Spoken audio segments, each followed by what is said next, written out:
Hi everyone, welcome to the Real Estate Tax Tips channel. My name is Cherry Chen, a chartered professional accountant located in Oakville, Ontario, Canada. And I am on a mission to become the Google map for hardworking Canadians seeking financial freedom. And today, I just want to share with you the top 10-ish, again, 10-ish, income tax update that every Canadians will find them useful. But before I get started, make sure you hit the subscribe button below. If you like our channel or like our video, make sure you give us a thumbs up. It's a great encouragement for me to continue and my team to continue to produce quality YouTube videos that are relevant to you and all of you.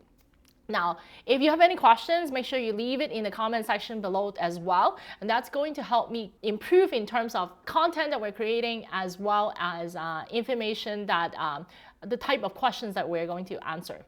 So with that, let's get started. The top 10 tax update that everyone should pay attention to. Now, the first one is the marginal tax rate.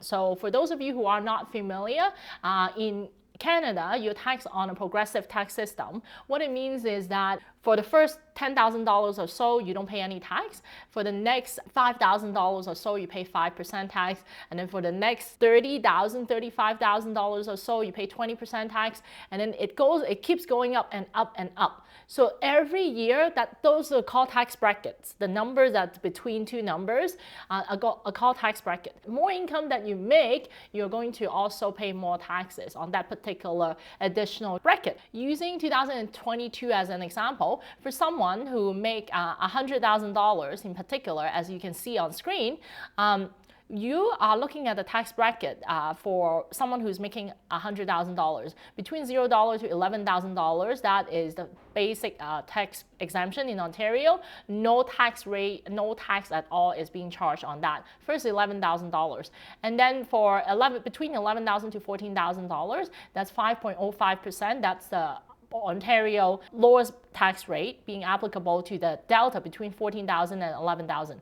So you can see this is how you come up with the tax rate. You take the delta of the tax bracket and multiply by the corresponding marginal tax rate and come up with the tax applicable for that particular chunk, the delta of the income, and then you add them all up at the end, and that's how you come up with the tax payable at the end of the year.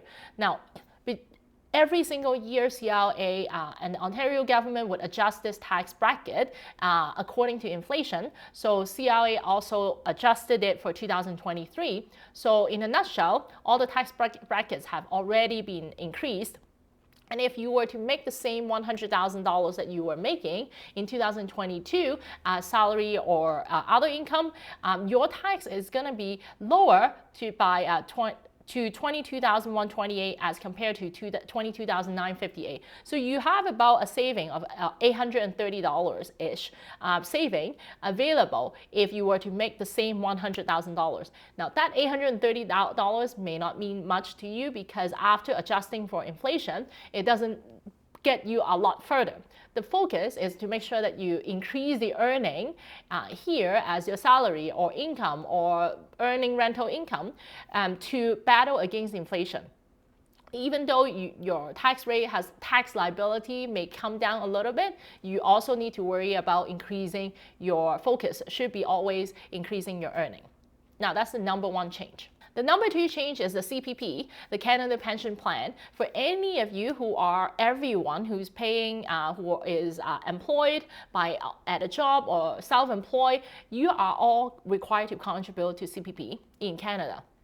Now, contribution rate has increased again from 5.7% to 5.95%. 5.7% was in 2022, 5.95% is in 2023, which means that if you exceed the maximum CPP contribution annually is $3,500 in 2022, and in 2023 that maximum is going to be $3,754. So it is an increased cost of contribution to CPP for $254 on an annual basis. So that change is going to affect employees who are at a job, and you are required to pay $254 into CPP. So from your pay on a monthly withdrawal, that $254 is on an annual basis, your pay is going to be $20 or so less on a monthly basis as a result of this CPP increase.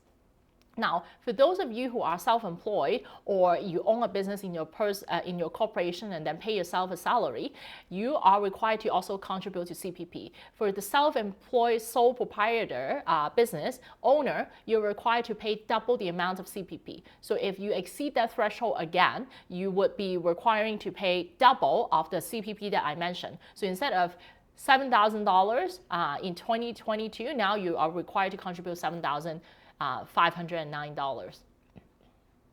So again, $509 less in your pocket compared to as if you were earning the same amount of income in 2022. So contribution limit update, RRSP contribution limit has increased to $30,780 in 2023, and this essentially allow qualified individual who make over roughly around $175,000 to earn the RRSP contribution limit up to $30,780. Now, this RRSP contribution limit only applies obviously if you are earning that much money. The actual RRSP contribution limit is really calculated based on your salary, your earned income, 18% of your earned income, up to a maximum of $30,780 that we just mentioned. For those self-employed individual, or I should say for those people who are trying to do tax planning in terms of deciding whether you should draw out money from your corporation to allow you to build that RRSP contribution limit. If you are drawing salary out, you need to draw up to about $170,000-ish to maximize the RRSP contribution limit for 2023. Now, the fourth one is TFSA. The TFSA contribution limit has also increased to $6,500 from $6,000 in 2022. So for those of you who are qualified and who is a resident of Canada, who was also over the age of 18 at 2009 and has never contributed to TFSA ever, the cumulative contribution room is $88,000 now. It's a substantial amount. So if you're considering doing any type of investment and you're expecting to make good amount of income, consider doing it in your TFSA account, because $88,000 can give, if it gives you a 10% return, then that's $8,800 of tax-free money sitting in your TFSA account. And you are allowed to withdraw it anytime during the year, and there's no penalty. You don't need to add that $88,000 back into your income or that additional 10% income that you earn within your TFSA account. So it is a huge opportunity for you to earn some tax-free saving dollar. The next thing is the introduction of the tax-free first home saving account. It's a registered account introduced by the government to encourage the first-time home buyer to save up to purchase their first home. So how it works is simply put it, this FHSA account that's being introduced in 2023, sometime during 2023, again, it hasn't been implemented and released yet. You can't contribute to it as of yet, but it will in the rest of the year, and you will be able to contribute up to $8,000 in the first year. The contribution that you make would be a deduction against your personal income. So kind of like RRSP, how it works with RRSP. The investment income that you generate within this plan is tax-free. And when you withdraw money from this FHSA plan to purchase your first home, you can only withdraw from your FHSA account to purchase your first home to meet the qualification for not having to report the withdrawal as your income. If you withdraw it for any other purpose, you would then have to add that withdrawal amount as your income, similar to what you would do with your normal RRSP. But if you withdraw it to purchase your first home, then the withdrawal doesn't have to be added to your income. Any income that you earn in that FHSA account would also be tax exempt, just like TFSA. So withdrawal is like TFSA, contribution is like RRSP. And you can use it to buy your first home. And this is often advised for people who just turned to the age of 18, and you open the account, you can make contribution to your account, and then you can take the contribution to deduct against your employment income. Some great way to save for purchase your first home. Now the next thing is refundable multi-generational home renovation tax credit. So for those of you who are planning to renovate your home, to set up a suite to live with your family members, now there is a $50,000 help, which is equivalent to $7,500 in terms of refundable tax credit available for you to use. So if you're planning to live with your family members and set up a suite that has a separate entrance, has a kitchen, has a bathroom, and you're living with your family member and setting it up, spending the money, the government is trying to help you and encourage that by giving you $7,500. If you're planning to do something like that, make sure you keep the receipts and give it to your accountant at the end of the year. But make sure you keep the receipts and show proof that you have separate entrance, you have separate kitchen and bathroom to qualify, to meet the qualification of getting this refundable multi-generational home renovation tax credit.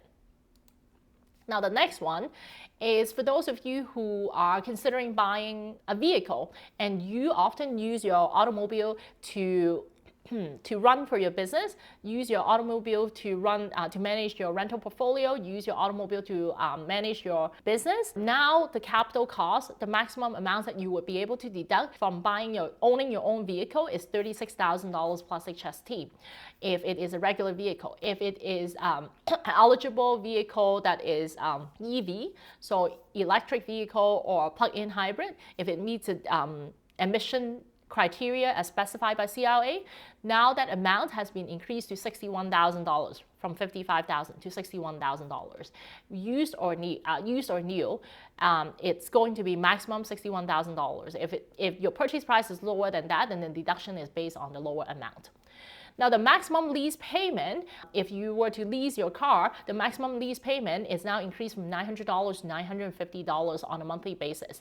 Now just because it's increased to $950 doesn't mean that you would be able to claim the full $950. CRA has this weird calculation that they have to go through to make sure that your monthly payment is complying. So they may have a different way to grind it down, even though your monthly lease payment may be $900, but based on the calculation, the formula imposed by CRA, it may actually be lower. Now, for those of you who use your vehicle to run your business in a corporation, and you may use this reimbursement method, the mileage allowance method, to reimburse yourself. And the CRA allows you to claim the first 5,000 kilometers you've driven for the purpose of running the business for the corporation, 68 cents per kilometer. And then anything over the 5,000 kilometers, it will be 62 cents per kilometer. Now the next thing is the residential property flipping rule. This residential property flipping rule, the effective date is any transactions that's been closed from 2023 onwards.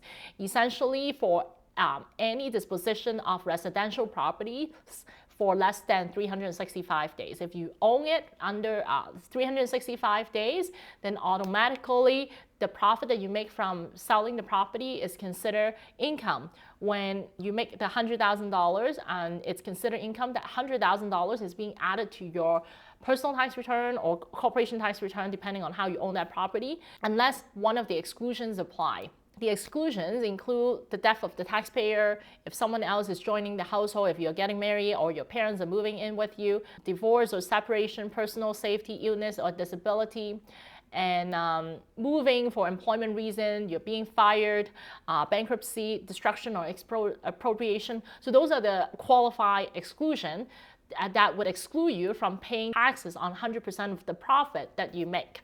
Let's use an example to explain. If you move into a property and you don't really like the neighborhood, and within 365 days you decided, hey, I don't really like that neighborhood and I wanted to move out, so I want to sell that property within 365 days. You're not moving for employment reason, you're not having any personal safety issue, you just don't like the neighborhood.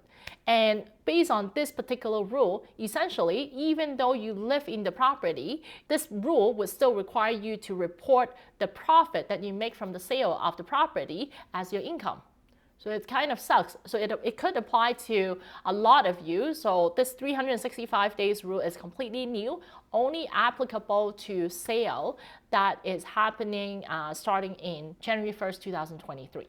Now, The other thing that we talked a little bit about earlier on is the assignment fee, GST and HST on the assignment fee. So I have another video that go in depth into talking about how GST is being applied to the sale of pre-construction homes and how it affects your assignment deals. So if you are interested in finding out more in detail about this change, make sure you visit our other video. In that particular video, I go in a lot more depth in terms of talking how this would work. The next thing is the Underused Housing Tax Act, which has already started in 2022, January 1st. As of the date of this recording, the actual form of filing is still not available as of yet, but I'm thinking that it's going to come out in the next couple of weeks. This Underused Housing Tax Act is a tax that's being imposed on a vacant house that's owned by essentially foreigners. And the tax amount is about 1% of the property's value.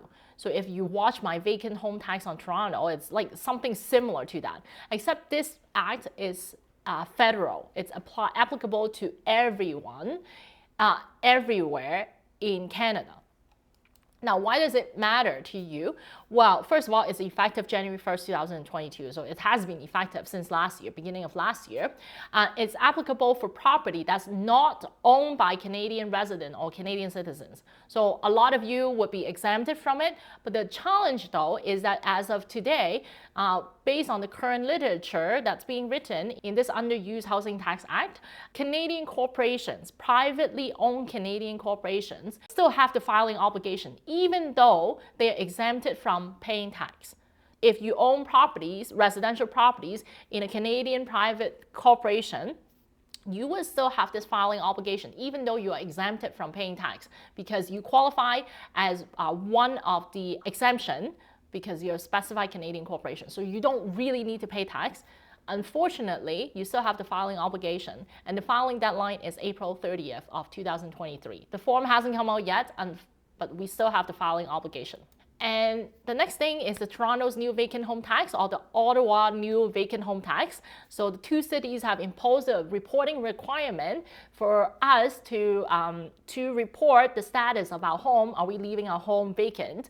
So there is a deadline to report it, and if you want to find out more about the Toronto new vacant home tax, make sure you visit my other video. There's detailed explanation, examples included in the other video, but there is this Toronto new vacant home tax. And the city of Ottawa also imposed a similar one, and when I go through their website, it's very similar to the one that's imposed by the city of Toronto as well. So make sure that you file both of them. If you own properties in those two cities, you will have to meet the filing obligation and a filing deadline. For Toronto's new vacant home tax, the deadline to file it is February 2nd, 2023. For City of Ottawa, the deadline to file is March 16, 2023. And that basically concludes all the income tax update for 2023. And if you have any questions, make sure that you leave it in the comment section below, and I'm more than happy to address your questions for you. If you find the video useful, please give us a thumbs up and hit the subscribe button so you can stay on top of the latest tax tips. Until next time, thank you so much for watching.